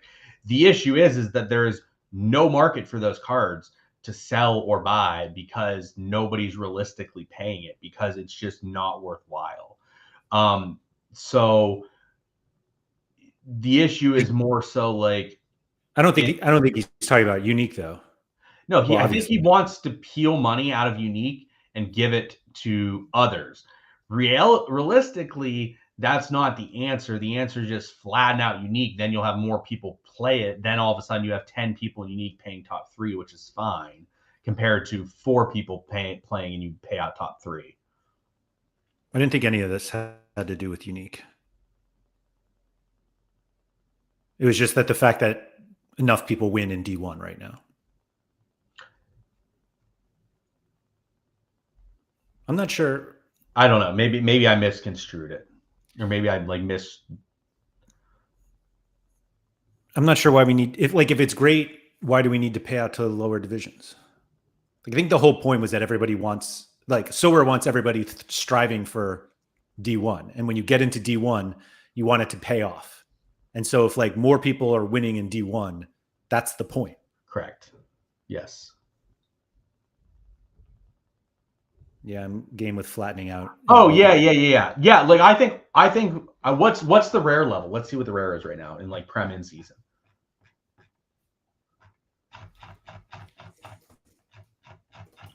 I didn't play Prem in season. Let me go to, because that is true. Like it's probably too much, but I think it's probably like a third. They probably give like a third to first in Prem in season, which is too much. But it's not the end of the world. So let's see who's winning Prem. Vindog won. I think it just makes sense for Division 1 to have the most payouts. Like the thing that they had to solve was making Division 1 the most attractive division, and so that you wanted to be there. Correct. And so if more people win in Division 1, go get in Division 1. People look, and if you're like paying out like 1% of the pool, and like that's when people are like, this is terrible. Yeah. The more people you pay is typically better as well. Yeah. Bogdan says the unique level should be limited by design, though. Not everyone should have an opportunity to play, as there are not enough good cards. Correct. Not everyone should be able to play. It's pretty limited to play there, trust me. Yeah, not everyone should be able to play, and it should be very, very few people, but it should be more than like 7 across the 3 leagues. Like I'm someone that plays uniques. I have 100 uniques. I would not consider for a second buying a champ level unique right now. Not for a second. That's bad. If me, someone with 100 uniques, would have zero interest playing unique champ, that's not a good sign. Let me ask you about that, because you didn't really play champ unique before the new gameplay, right? I had cards, but because mostly my focus was on challenger and contender, whatever it was, like Asia, America, challenger, Europe, stuff like that. Right. So I was pretty focused in those regions and global all-star. But like if I ever won or had an opportunity to have some good champ level cards, I would have played or considered it. I was never opposed to it. It just never really fit in at that time with my structure. So I guess what I'm getting at is that you bought a lot of America and Asia uniques to play All-Star. Yes. What is stopping you from playing like contender unique in season now, knowing that guys like Pranksy and Bellama and Bambi don't play contender? I do. I had 3 in-season challenger unique lineups this week, and I have one in contender depending on the week. Basically, my decision was to focus more on challenger with my cards that I had, because my MLS cards were better than my Asian cards, and so I spent my funds there instead of in Asia. And I didn't quite win as much in Asia over the course of the year, so like I wasn't bringing in random cards that were like impactful contender cards, whereas like I won some pretty impactful challenger cards, if that makes sense. So it just made more sense that my focus was more so there. Also, like I watch the MLS frequently. I don't watch the Asian leagues frequently due to times, and so for me, I'd rather have the cards in the area I can watch. Yeah. No, that makes total sense. I guess it was like you were one of the first people I know that kind of went after like previous champion Asia uniques to play All-Star. And while like obviously you can still play them in Classic if you have them, you have to. I wasn't sure if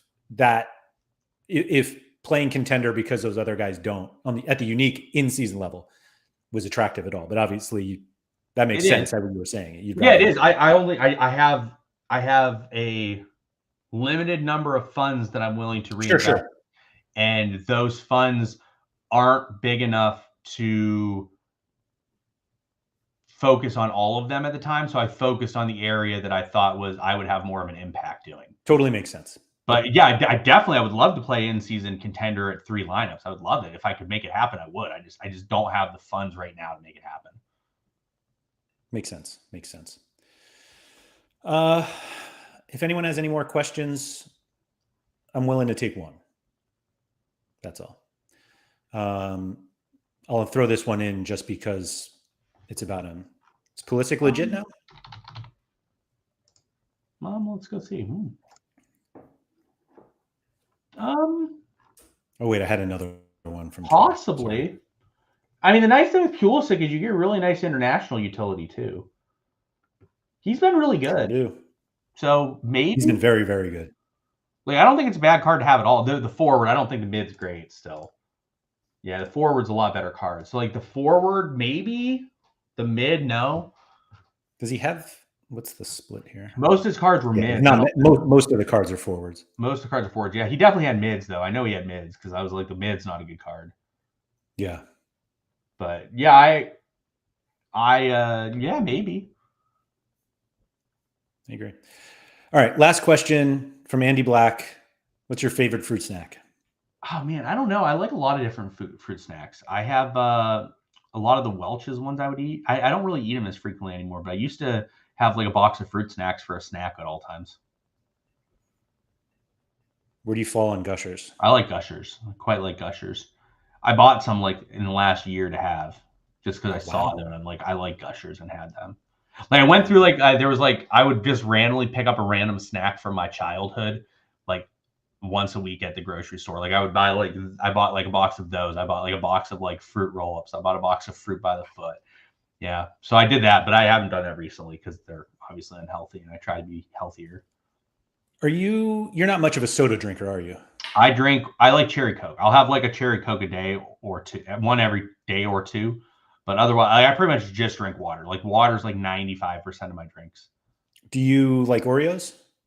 Yeah, they're fine. I'm not a sweets person. I like meats and like potatoes, and then I like chips. Did you say meats or beets? Meats and potatoes. I heard beets, and I'm like, boy, that is random. My biggest issue from a health perspective isn't as much that I eat unhealthy, which I do, but it's portion control. Like if you put like a massive amount of food in front of me, I'm gonna eat it all.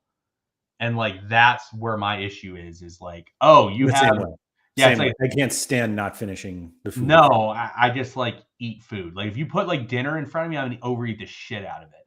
But like if you have like a bag of Oreos sitting on my desk, I probably won't even touch it. I just don't. Like I'll maybe have one every so often, but like yeah, you could have like a bag of Oreos sitting next to me. I just wouldn't care. Wow. Yeah. Like chocolate, like you could have chocolate on the counter. Beats rock. You could have chocolate on the counter. I wouldn't eat it. I just am not much of a sweets fan. Or dessert. Like I've never been a dessert guy. I just overeat the shit out of the main course. I just do it all. I just eat all of it. I love it. But anyway, I was going to ask if you've tried the Oreo flavored Coke, but apparently that's way off. So all right. So my wife tried it. She tried the Oreo flavored Coke, but it was like the 0 calorie one. Yeah. Do they have it in non-zero calorie? I don't think so. No. So I haven't tried it. But I tried it, but I have not tried the Coke flavored Oreos yet. Is that a thing? Yeah. Interesting. No, I did not try. You know what? Actually, so like, have you tried? Oh yeah, we've done this because you were with me when we had some because Larry had some. Have you tried the Prime Energy or the Prime drinks? Yeah, I can't stand them. I think I actually quite like them to some extent, but like the taste of them, it's like I can't just drink them. I like can have one every so often. Yeah, there's something. I almost feel like they're too thick. Like it's actually the consistency I don't like. Chris asked a good question. We're going to answer this question too, but I think this is his question. Okay. Yeah. Chris changed it. Would I win Survivor? So I would love to be on one reality television show. Do you know which one, Laird? Yes, I do. Big Brother? Yes. I would pay money to be on Big Brother. And I think I would do very well at Big Brother. If I was on Survivor, I would do absolutely horrifically. I do not do well with outdoors. I do not do well with lack of food, lack of sleep, being hot. All of it not good. I do not want to be on an island. If you want to put me in a house where I have to just sit around a house for 3 months, I can do that with the best of them. And I can easily handle that because like the negatives typically in Big Brother are like you don't get as much sleep, but you just aren't doing anything. You're just sitting around the house all the time. So like You don't think that there's a situation where you like actually hate everyone there and that just drives you crazy? So I like playing games and I like strategizing. And I think that's why people thought you'd be good at Survivor. But I think they underestimated the outdoor element. I think all the other factors with Survivor would be so detrimental. Whereas I think so like this season of Big Brother, you don't watch it, but like this season of Big Brother. So I watch every episode, I read the feeds and stuff and get this to happen. So this season of Big Brother, on the one podcast show that I listen to that like recaps the videos, he's talking about last night. He's like, yeah, so like, the catastrophic mistake that someone makes once a season on Big Brother. Well, they're doing that 3 times a week now this season. Like it has been the worst gameplay of all time. I just read the stuff that they're doing and it just is like painfully stupid. It's so bad. And you're just like, oh my God. But like the one girl is like literally just dominating everybody and just making everyone do what she wants pretty much. But she's also made mistakes. But like every time she makes a mistake, the mistake happens. And then like, she's like, yeah, I shouldn't have done that. And then just like backtracks. So she like literally has like the one girl right now literally nominating her best, like closest ally to be evicted for no reason other than she just wants her gone. And it's like, but anyways, Big Brother. I would love to be on Big Brother. I think I would do very well at Big Brother. In terms of the question of like, would I just find everyone so stupid that I just wouldn't be able to overcome it? I think I would be okay. It would just really depend on like where I was positioned in the house. Like, because like after the first few weeks, stuff is pretty positioned well. And I feel like you get a pretty good view of like who everybody is. What I wouldn't handle well are the super emotional players that just do shit that just makes no sense. So the key for me would be like to get rid of them early so that I just don't have to still have to deal with them. To deal with them. And because the issue for me is like if you don't have ridiculous emotional players that just do the most ridiculous shit ever, you would like you can sort of understand what people are probably going to do and what they're going to think makes sense. Actually, here's a question. Lairdinho said surely Maxime would go for this for content perspective. I think Maxime would arguably be worse than like anybody at it because he gets so pissed off at the stupid shit. And he is like, it's even more noticeable than when I do it. And he also, Maxime, like hates talking, especially not in French, so much. And he gets so exhausted by it. I don't think he hates it. I'm sure it's exhausting to speak in another language. I wouldn't know. Yeah, Maxime in like a Big Brother house would be interesting. He would be so fed up with people. I don't think I've ever seen a single episode of Big Brother, so I can't. You would be good. You would be good. Except for your issue is you like to do stuff too much and you'd probably be like too stir crazy. But you'd be cast as the old guy. So for an old guy, you're much more athletic than most of the old guys that would be on the show. So like, let's go. You would be pretty. Yeah, I have no interest in being on a show like that. No, you would be on Survivor, I think. Like literally, if Jeff Probst came to me today and asked me to go on Survivor, I would decline. I would not want to go on Survivor. Yeah, I've never seen any bit of Survivor where I'm like, I'd like to try that. Yeah, it's just not. I don't think I ever would have done Survivor. Like, obviously, financially, I'm just in a different position than I was in like a decade ago. But like, if you came to me like a decade ago and like, would you want to go on Survivor?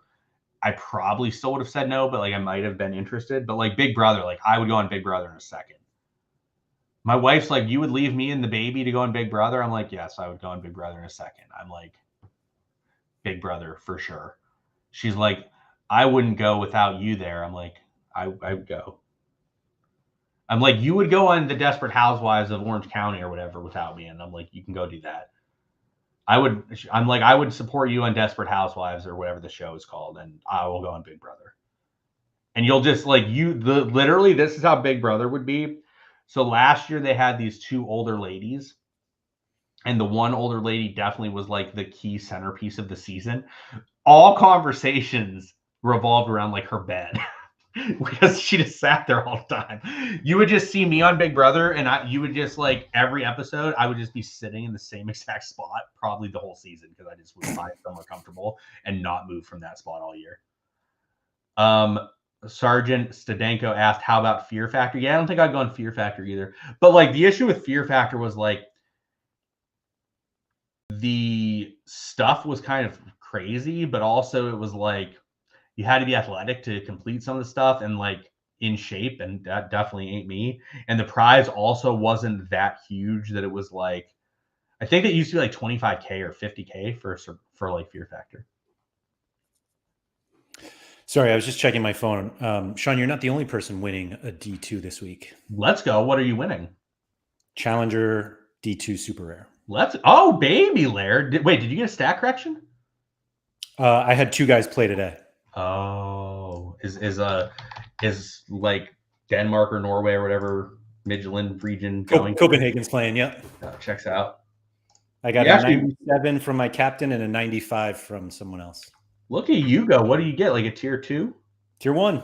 Oh, wow. You have 600 points? Damn, look at you go, Laird. Yeah, that would have been cool to win D1 with that and get like an extra like 3x the prize. Fun fact, I had a D1 entry and didn't put it in because I was like, I had Brad Guzan and I didn't think Mattson was like definitely going to start. So it was my own doing. Good decision. Definitely the right decision from you, for sure. Yeah, it happens. Yeah, it does. You can't really default that. I'll be in D1 next week. You will be. I mean, you were already in D1 this week, technically. That's a good point. I don't even have enough super rare goalies to get multiple entries in D1 anyway. That makes sense. What are you gonna do? Like, what are you gonna do when Guzan, like, pretend Guzan's done after this year? Like, do you have to go buy one? I should have bought a super rare goalie a long time. Actually, I will say this: that the number of offers that I have sent out in the last like month that were rejected, astonishing.